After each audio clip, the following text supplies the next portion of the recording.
चलिए आज आपको लेके चलती हूँ भारत के सबसे प्राचीन और पवित्र शहरों में से एक बनारस की अद्भुत यात्रा पे, जहाँ की गलियों में बसी है हजारों साल की संस्कृति और हर मोड़ पे आपको मिलेगा कुछ नया और अनोखा। चाहे वो काशी विश्वनाथ मंदिर की आध्यात्मिकता हो, गंगा नदी का भव्य घाट या फिर यहाँ का टेस्टी स्ट्रीट फूड, बनारस हर किसी के दिल को छू जाता है। और हाँ, अगर आप पूरी फैमिली के साथ बनारस आने का प्लान कर रहे हैं तो बस स्पेशली ये वीडियो है आपके लिए, क्योंकि पूरी इन्फॉर्मेशन बजट के साथ मैं देने वाली हूँ आपको आज के इस वीडियो में। साथ ही पूरे 3 दिन का प्लान आपको बताऊंगी बनारस का, कि आप यहाँ पे कैसे स्पेंड कर सकते हैं, और बनारस की टॉप 10 वो जगह दिखाऊंगी जो यहाँ पे आने के बाद आप बिल्कुल भी मिस नहीं कर सकते हैं। तो चलिए दिखाती हूँ आपको बनारस का असली रूप, उसकी खासियत और वो जादू जो इसे बनाता है शहरों का शहर। तो लेट्स गेट स्टार्टेड।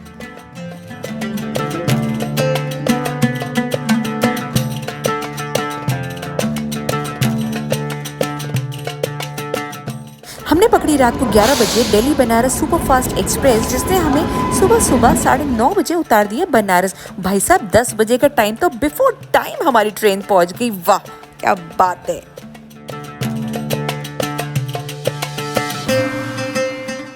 स्टेशन के बाहर से ही हमने लिया ऑटो और पहुंच गए अपने होटल। ये होटल हमारे स्टेशन से मात्र 2.5 किलोमीटर दूर था, और बनारस छोटा सा शहर है तो यहाँ पे आराम से आपको ऑटोज मिल जाते हैं।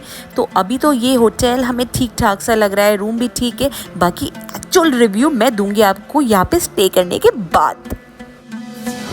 तो ब्रेकफास्ट करने के बाद नहा धो के हम हो गए हैं तैयार, एक्सप्लोर करने जा रहे हैं बनारस की खूबसूरती को डे 1 पे। सारी इंफॉर्मेशन पूरे 3 दिन की दूंगी मैं आपको, कि कैसे अगर आप पूरी फैमिली के साथ आ रहे हैं बनारस तो 3 दिन आप कहाँ कहाँ घूम सकते हैं, कहाँ पे खा सकते हैं और कहाँ से शॉपिंग कर सकते हैं। पूरी A to Z इंफॉर्मेशन मिलेगी, इसलिए बने रहिएगा शुरू से आखिरी तक मेरे वीडियो में। तो चलिए चलते हैं बनारस को घूमने। होटल से निकलते निकलते हो गई थी दोपहर, हो चला था लंच टाइम। बच्चे बूढ़े साथ थे तो हमने सोचा सबसे पहले लंच किया जाए। तो हमारा जो होटल था वो था बनारस के सिगरा एरिया में, और वहीं थी ये बाटी चोखे की फेमस शॉप, पॉपुलर बाटी चोखा। तो बस फिर क्या था, हम पहुंच गए यहाँ पे टेस्ट करने इनका बाटी चोखा, जो बनारस में बहुत फेमस है। और ये दुकान भी थोड़ी यूनिक सी लग रही थी। और ये देखिए इसका menu card, what an idea sir ji. एक सूप के ऊपर लिखा हुआ था और डेकोरेशन भी मस्त था। तो हमने ऑर्डर की यहाँ पे ये बाटी वाली थाली, जिसमें दाल चावल भी आए थे, और trust me it was amazing. और बेस्ट पार्ट था कि बच्चों के लिए जो दाल आई थी, जो हमने अपनी बेटी के लिए मंगाई, उसमें बिल्कुल भी मिर्च नहीं थी, तो बच्चे आराम से ये लंच एंजॉय कर सकते हैं। करने के बाद हम निकल पड़े BHU परिसर में स्थित न्यू काशी विश्वनाथ मंदिर, जिसे बिरला मंदिर के नाम से भी जाना जाता है। वाराणसी का एक प्रमुख धार्मिक स्थल है। यह मंदिर भगवान शिव को समर्पित है और काशी के प्राचीन विश्वनाथ मंदिर की भव्यता को दर्शाता है। इसे सफेद संगमरमर से बनाया गया है और इसकी संरचना आधुनिक शैली और पारंपरिक वास्तुकला का अद्भुत मिश्रण है। मंदिर की शांति और भव्यता यहाँ आने वाले हर श्रद्धालु और पर्यटक का मोह। मंदिर खुलने का समय रहता है सुबह 4 बजे से दोपहर में 12 बजे तक, और शाम को 1 बजे से रात को 9 बजे तक। यहाँ दर्शन के लिए किसी विशेष दिन या समय की आवश्यकता नहीं है, और भक्त साल भर भगवान शिव के दर्शन के लिए यहाँ आते हैं। पंचमुखी महादेव भी यहाँ पे मिलेंगे आपको। मंदिर की सराउंडिंग भी बहुत ही ब्यूटीफुल थी।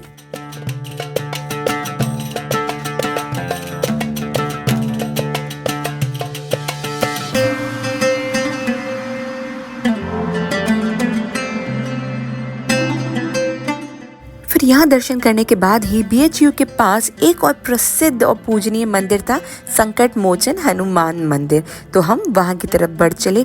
ये मंदिर गोस्वामी तुलसीदास जी ने 16वीं शताब्दी में बनाया था, और ऐसा माना जाता है कि यहाँ आने वाले भक्तों के जीवन की सभी बाधाएं और संकट भगवान हनुमान की कृपा से दूर हो जाते हैं, इसलिए इसका नाम संकट मोचन पड़ा है। मोबाइल और पर्स बाहर ही डिपॉजिट हो जाते हैं, इसलिए आपको अंदर का वीडियो नहीं दिखा पाऊंगी।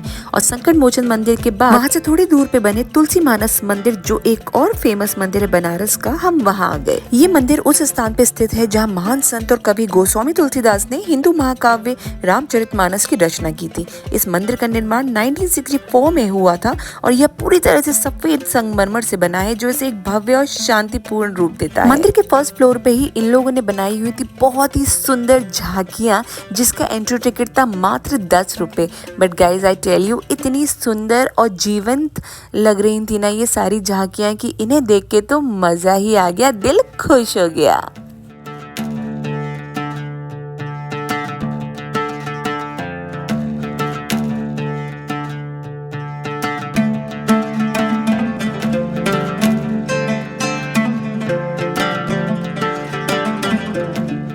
मंदिर की दीवारों पर चारों तरफ रामचरितमानस के श्लोक हैं, जिन्हें देख के बहुत ही अच्छा लगता है। तुलसी मंदिर के बाद हम बढ़ चले यहाँ के फेमस दुर्गा माता मंदिर में, और आज थी नवमी, तो फिर क्या था, मैया के दर्शन करना तो बनता था। BHU से शुरू करके ये तीनों चारों मंदिर एक ही लाइन से बने हुए हैं, तो आप जो ऑटो करेंगे वो आपसे 500 या 600 लेगा और ऑटो वाला ही आपको ये तीनों चारों मंदिर घुमा देगा।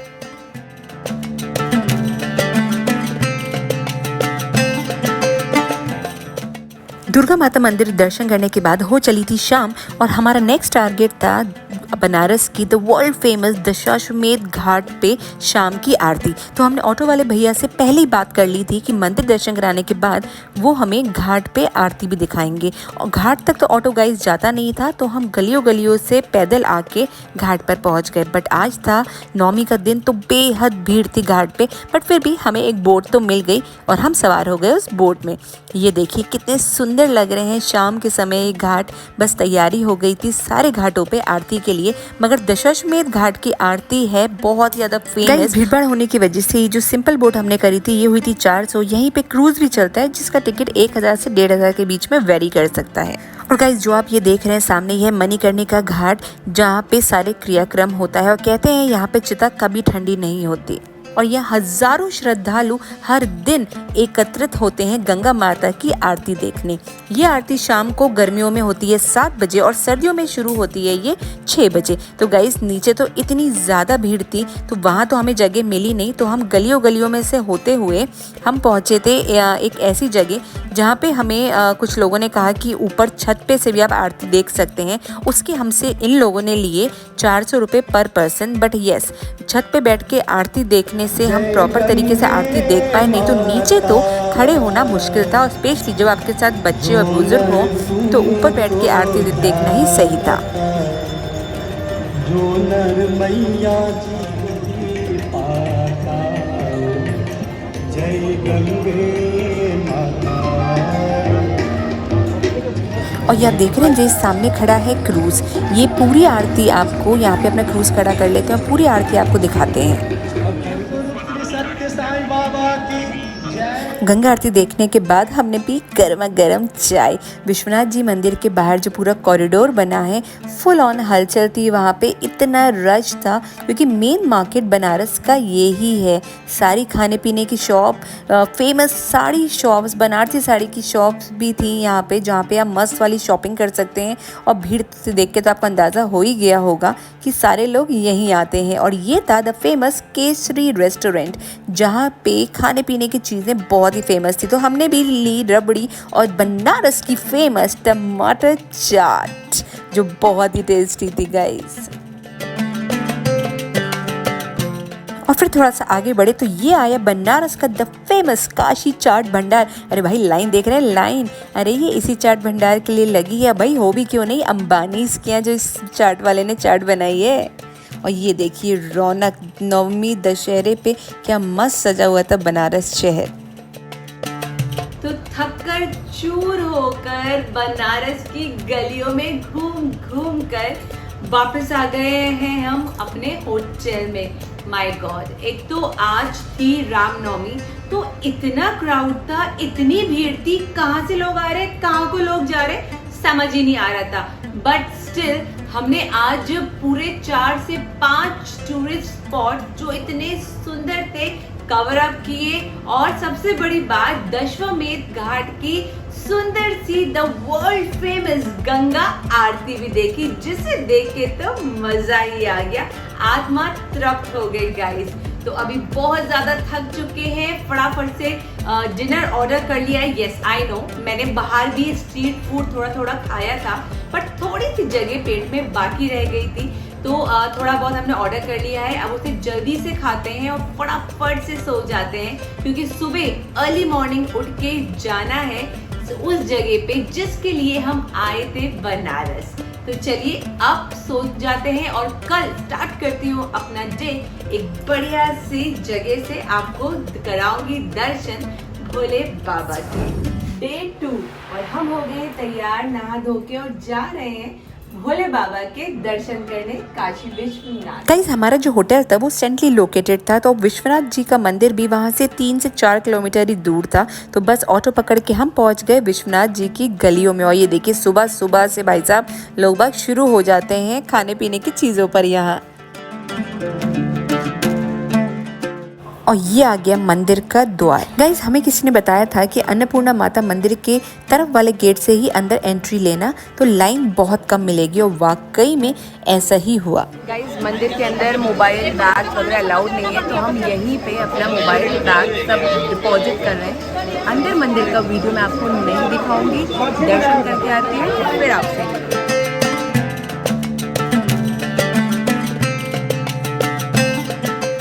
हर हर महादेव। मात्र आधे घंटे के अंदर भोले बाबा के हमें पावन दर्शन हो गए। और उसके बाद हम चले आए दशाश्वमेध घाट पे। कल रात को मैंने आपको ये घाट दिखाया था, अब देखिए सुबह में इसकी खूबसूरती।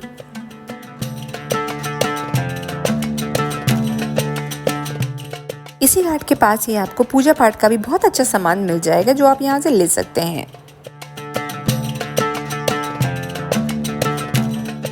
और ये है खिचड़ी बाबा का मंदिर, जहाँ पे पूरे टाइम खिचड़ी बनती रहती है। यहाँ पे हमेशा टूरिस्ट की भीड़ होने की वजह से बहुत अच्छा सामान भी कई बार आपको स्ट्रीट पर मिल जाएगा। तो भोले बाबा के इतने सुंदर, इतने अद्भुत दर्शन करने के बाद तो मानो आत्मा तृप्त ही हो गई है। इतना सुना था काशी विश्वनाथ जी के बारे में, बहुत समय से मन था यहाँ आने का, बट कहते हैं ना, जब तक वो नहीं बुलाता कोई उसके दरबार में नहीं आ सकता।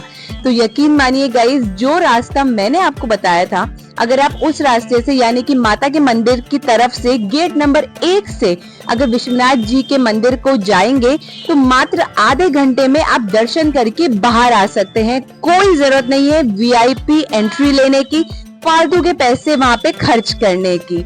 तो ये सारी चीजें देख के आप आराम से विश्वनाथ जी के बढ़िया से दर्शन कर सकते हैं। तो अभी हम वापस आ गए हैं होटल में, ब्रेकफास्ट कर लिया है, अब जा रहे हैं और दूसरे फेमस टूरिस्ट स्पॉट्स में।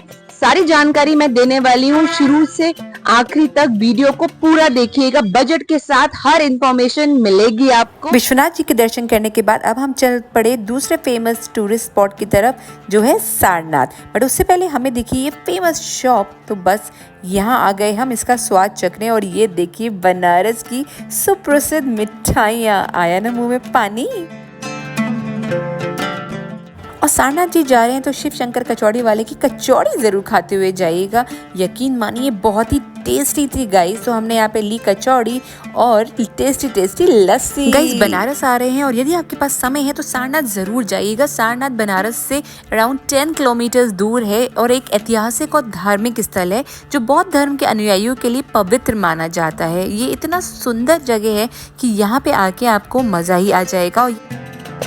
तो गाइज अब हम आ गए हैं बनारस के एक और फेमस स्पॉट पे, जो है सारनाथ। वहाँ हम पहुँच गए हैं, अभी हम एंट्री ले रहे हैं। बहुत ही नॉमिनल सी मिनिमम सा एंट्री टिकट है यहाँ का। चलिए अंदर चलते हैं और चेकआउट करते हैं बुद्धा की इस ब्यूटीफुल सी प्लेस को। गाइस सारनाथ के जो टूरिस्ट स्पॉट हैं वैसे तो वो पूरे दिन दर्शन के लिए खुले रहते हैं, मगर जो सारनाथ म्यूजियम है उसका टाइम है सुबह 10 बजे से शाम को 5 बजे तक, और फ्राइडे को ये बंद रहता है।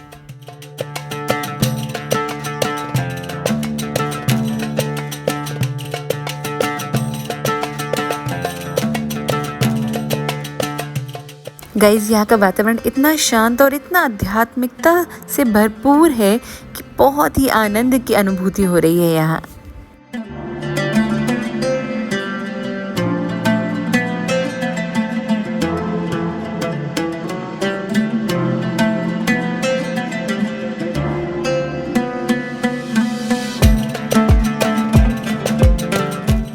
वहीं पास में था दिगंबर जैन मंदिर भी,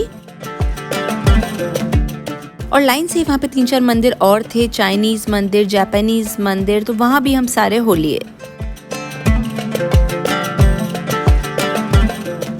और फिर लास्ट में हम आ गए सारनाथ म्यूजियम में, बट यहाँ पे अंदर मोबाइल अलाउड नहीं था, बाहर ही डिपॉजिट करा लिया गया, इसीलिए मैं आपको अंदर का नहीं दिखाऊंगी।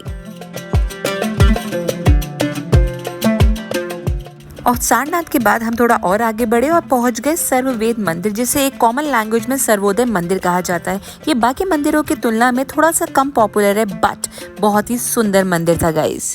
तो गाइज अभी हम आए हैं सर्ववेद महामंदिर धाम। ये बनारस के थोड़े आउटर में है, बट इतना सुंदर है और अभी इनफैक्ट अंडर कंस्ट्रक्शन ही है। देखने में बहुत ही सुंदर है। अब इसके अंदर चलते हैं और देखते हैं इसकी खूबसूरती। गाइस सर्वोदय और सारनाथ इन सब मंदिरों के लिए हमने कैब बुक कर ली थी। कैब वाले ने हमसे लिए 1500, जो आई थिंक ठीक था। ऑटो से ये सब जगह कवर अप नहीं कर सकते क्योंकि थोड़ा सा डिस्टेंस पे है। और ये देखिए कितना सुंदर और भव्य मंदिर था ये। अंदर से ये सारे धर्मों का एक चिन्ह मंदिर बनाया गया है। मुझे तो भाई बहुत ही ब्यूटीफुल लगा ये।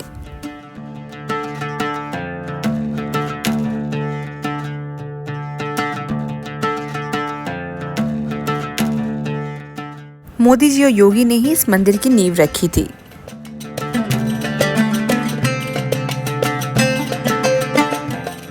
ये देखिए अभी भी कंस्ट्रक्शन यहाँ चल ही रहा है, पूरी तरह से कंप्लीट नहीं हुआ है ये मंदिर।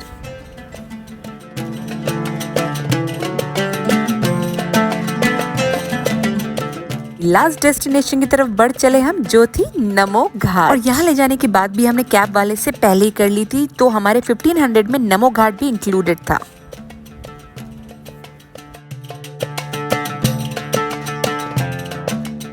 गाइस बनारस में शाम के समय अगर वक्त गुजारना चाहते हैं तो आ जाइए नमो घाट पे। इसकी सुंदरता देखते ही बनती है। ये यहाँ का सबसे मॉडर्न घाट है और अभी रिसेंटली रेनोवेट हुआ है।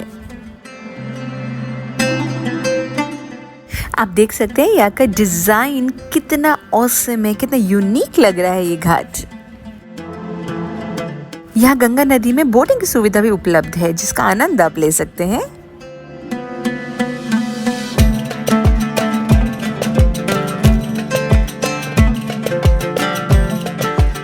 में आपको शॉप्स तो बहुत सारी मिलेंगी साड़ी की। भाई बनारस आ रहे हैं तो बनारसी साड़ियाँ तो लेना बनता ही बनता है। बट हम भी जाने वाले थे शॉप पे, तभी हमें पता चला कि एक होलसेल शॉप है यहाँ पे, जहाँ से हम जाके साड़ीज ले सकते हैं। तो बस फिर क्या था, हम आ गए यहाँ पे।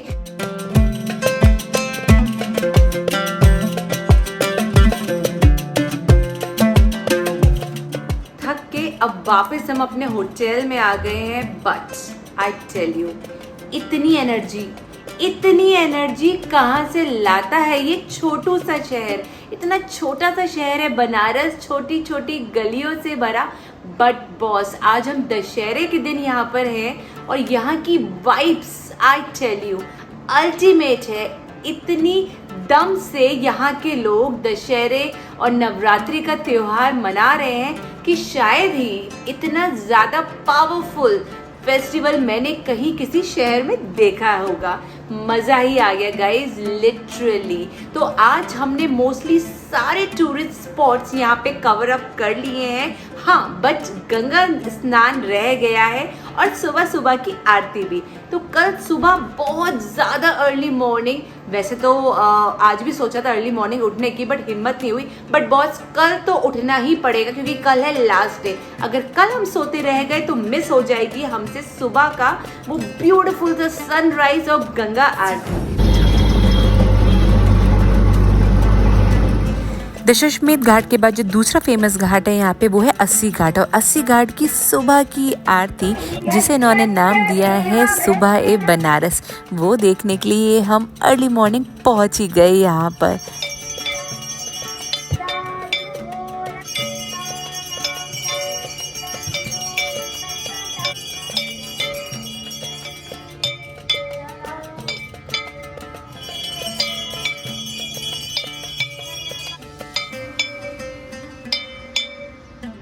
कहते हैं जैसे ही आरती खत्म होती है वैसे ही आसमान में सूरज की पहली किरण आती है। चलिए देखते हैं ऐसा होता है या नहीं।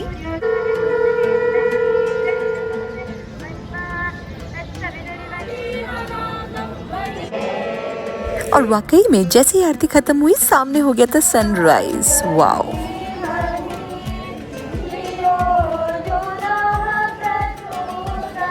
बनारस के जो सारे घाट हैं वो एक के साथ एक जुड़े हुए हैं, तो हमने सोचा क्यों ना आरती के बाद इस घाट से अगले घाट तक जहाँ तक हम चल सकते हैं वहाँ तक एक वॉक की जाए। यकीन मानिए इतना अच्छा लग रहा था सुबह सुबह 6 बजे घाटों पे वॉक करना कि मज़ा ही आ रहा था।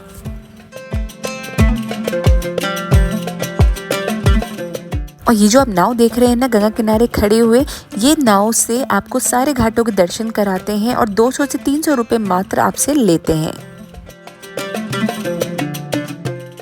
गाइस बनारस में करीब 88 घाट्स हैं और उसमें से दशाश्वमेध घाट, मणिकर्णिका घाट, 80 घाट प्रमुख घाट हैं।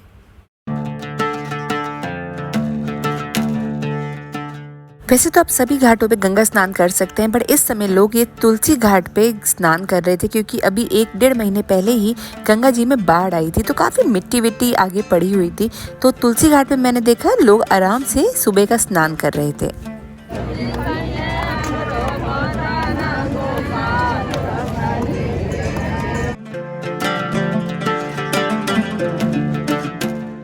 और 80 घाट पे ही सुबह सुबह शुरू हो गया ये बड़ी सी योगा क्लास। और हम जब बाहर निकले तो यहाँ पता चला कि 2 फेमस शॉप्स हैं खाने पीने की, तो बस फिर क्या था, बैठ गए ऑटो में, हम निकल पड़े वहाँ। भाई भूख तो नहीं थी मगर फिर भी सुबह सुबह हम आ गए हैं पहलवान लस्सी वाले पे और चाची की कचौड़ी पे, जो बहुत ही नाम सुना है उस दुकान का यहाँ बनारस में, तो सोचा कि क्यों ना ट्राई की जाए। भाई उस स्वाद को कैसे छोड़ सकते हैं। बनारस की फेमस शॉप है पहलवान लस्सी, जो यहाँ की लस्सी बहुत ही ज़्यादा फेमस है, तो आप भी बनारस आए तो इसे ज़रूर पीजिएगा।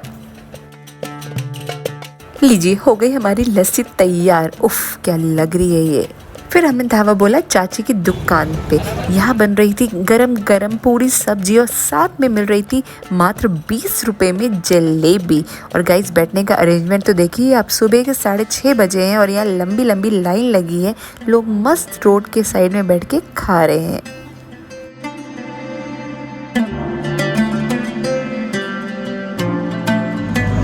तो भाई साहब सुबह सुबह 6:30 बजे हमने कचौड़ी, सब्जी, जलेबी और लस्सी पेल दी खाली। मतलब सुबह सुबह जो हम वॉक करने जाते थे सारा वो बराबर हो चुका है।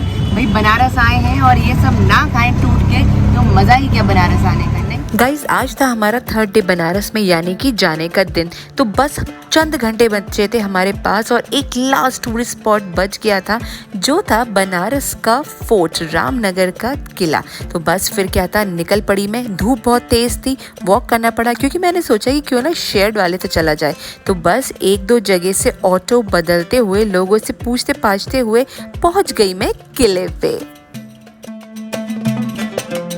पहुंच गए बनारस के रामनगर किले में। चलिए अंदर चलते हैं और चेकआउट करते हैं इस फोर्ट को। गाइज अगर आप पूरी फैमिली के साथ आ रहे हैं और स्पेशली बच्चे हैं आपके साथ, तो उन्हें इस फोर्ट में ज़रूर लेकर आइएगा। काफ़ी बड़ा स्पेस है, काफ़ी बड़ा फोर्ट है ये, तो बच्चों को यहाँ दौड़ने भागने में बहुत मज़ा आएगा। और जो इसका एंट्री टिकट है वो भी जैसे बड़ों का 80 रुपीज़ है, बच्चों का 30 रुपीज़ है, तो एक बहुत ही नॉमिनल अमाउंट का टिकट है। बट येस, आप फोर्ट के अंदर फ़ोटोज़ और वीडियोज़ नहीं ले सकते हैं, तो आपको अंदर का व्यू तो मैं नहीं दिखा पाऊँगी, बट बाहर से ये खूबसूरत फोर्ट ज़रूर दिखाऊँगी। पहुंचने के लिए आपको गंगा पार करके आना पड़ेगा, तो या तो आप बाय रोड आ सकते हैं, नहीं तो बोट से भी बोटिंग एंजॉय करते हुए भी इस फोर्ट तक आ सकते हैं। तो गाइस ये था रामनगर फोर्ट। बहुत ज़्यादा खास तो नहीं है जैसे नॉर्मल फोर्ट होते हैं, बट येस मेंटेनेंस की बहुत ज़्यादा कमी है। अगर अथॉरिटीज़ यहाँ के मेंटेनेंस पे थोड़ा सा ध्यान दे तो ये प्रॉपर्टी भी बहुत सुंदर लग सकती है। फोर्ट्स के मामले में तो आगरा फोर्ट आई थिंक अब तक का बेस्ट फोर्ट है जो मैंने देखा है, इतना वेल मेंटेन्ड है। तो यहाँ पे अगर आप बनारस आ रहे हैं तो इस फोर्ट में भी आ सकते हैं, 1 टाइम विजिट है। बच्चों को अच्छा लगेगा यहाँ की हिस्ट्री जान के, तो it's okay for 1 time visit. तो हो चला था जाने का समय, तो फटाफट इस फोर्ट से बाहर निकली मैं। तो गाइज ये था हमारा ब्यूटीफुल सा बनारस।